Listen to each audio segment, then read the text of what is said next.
చాలామందికి మంచి చేయాలన్నా, మంచి మాట్లాడాలన్నా, మంచి మార్గంలో నడవాలన్నా సిగ్గు, ఎంతో సిగ్గుపడుతూ ఉంటారు.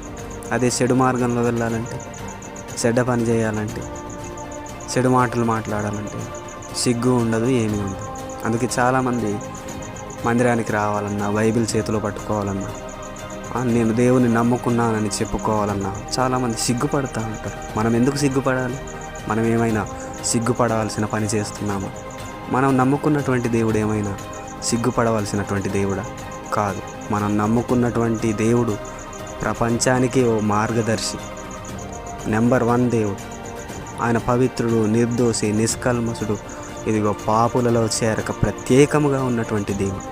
అలాంటి దేవుని నమ్ముకున్నటువంటి మనము ధైర్యంగా తలెత్తుకొని జీవించాలి, గర్వపడాలి, సిగ్గుపడకూడదు. కాబట్టి మనమందరము ధైర్యంగా ముందుకు సాగాలి. Amen. God bless you. Love you all.